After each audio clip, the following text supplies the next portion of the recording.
For more than 2 decades, Game was not just a shop in the United Kingdom. It was a ritual. Saturday afternoons in shopping centres, midnight launch queues for new consoles, walls stacked with physical game boxes, promising adventure, escape, and status. At its peak, Game was the dominant specialist video game retailer in the United Kingdom, with hundreds of stores and millions of loyal customers. But then, almost overnight, the empire cracked. In 2012, the company that once defined gaming culture in Britain collapsed into administration.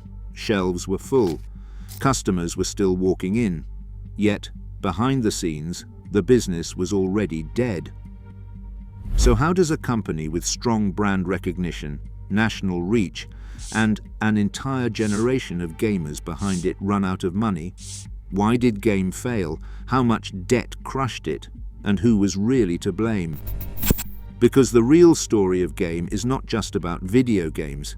It is about timing, leverage, and what happens when a retail giant misreads the future. And here is where it gets interesting. Game was founded in the early 1990s, growing rapidly alongside the explosion of home gaming consoles. As Sony, Nintendo, and Microsoft turned gaming into mainstream entertainment, Game positioned itself as the specialist authority. This was not a toy store. This was a destination for serious players.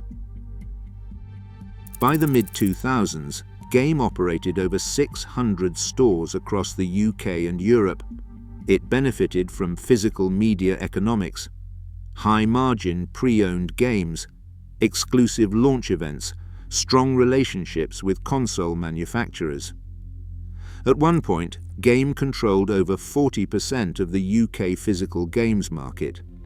The business model worked beautifully in a world where games were discs, consoles were scarce, and retail presence mattered. Revenue was high, expansion was aggressive, and confidence was absolute. But beneath that success, the foundations were already weakening. In 2008, Game merged with Game Station, its biggest rival, creating a retail powerhouse. On paper, it looked like dominance. Fewer competitors, more stores, more bargaining power with suppliers. But the merger also came with baggage: long-term lease commitments, rising operational costs, and a heavy reliance on foot traffic in shopping centres, just as consumer behaviour was beginning to change. At the same time, digital distribution was accelerating. Steam on personal computers, console online stores, downloadable content. Gamers were slowly shifting away from physical purchases. Game saw this trend, but underestimated its speed. Instead of downsizing early, the company doubled down on physical retail. More stores, more rent, more inventory, and crucially, more debt. By 2010, Game was still profitable on the surface, but cash flow was tightening, margins were shrinking, and suppliers were getting nervous. Here is the critical turning point. Game did not fail because people stopped playing games. It failed because its financial structure could not survive a single bad cycle. The company carried significant debt and long-term lease obligations. Estimates at the time suggested Game had liabilities exceeding £200 million, including trade payables, rent commitments, and bank facilities. As sales growth slowed, cash flow became unpredictable. Game began delaying payments to suppliers. That was a red flag in retail. In response, major publishers including Nintendo, Electronic Arts, and Ubisoft stopped supplying new stock on credit. That meant no new releases, no fresh inventory, and no reason for customers to visit stores. Now you might be thinking this was the moment Game could pivot. But instead, it entered a death spiral. Without new stock, sales collapsed. Without sales, cash dried up. Without cash, creditors lost confidence. In early 2012, Game ran out of options. In March 2012, Game Group entered administration.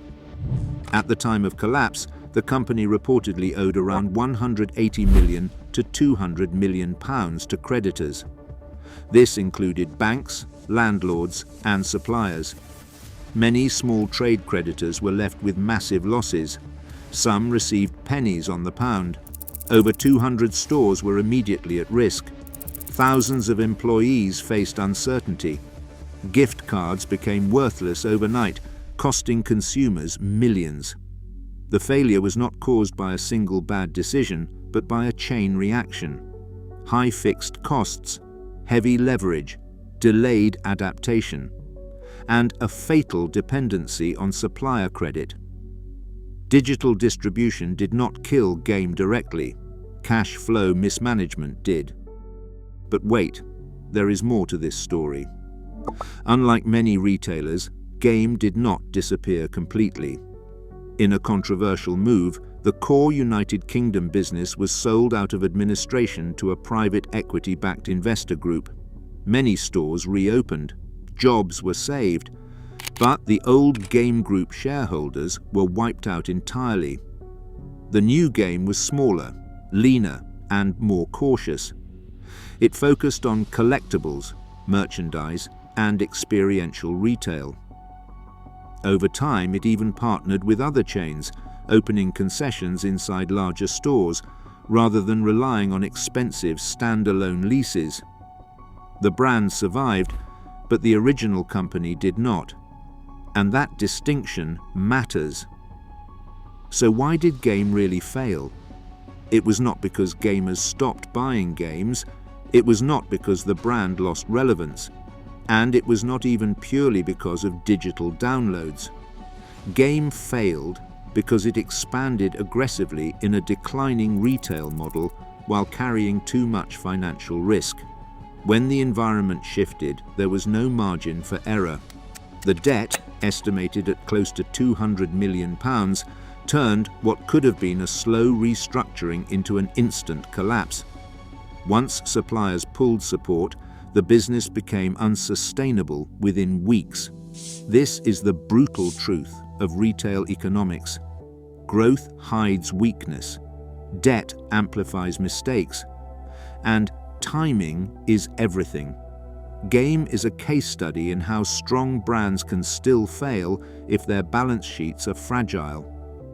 It is a reminder that disruption does not always look dramatic. Sometimes it arrives quietly, through changing habits, shrinking margins, and one missed payment. Today, Game still exists in a different form. But the Game Group that once dominated British gaming culture is gone forever. And that is the real lesson. In business, it is not enough to be loved. You have to be liquid. Because when the cash runs out, even the biggest players are just one missed delivery away from game over.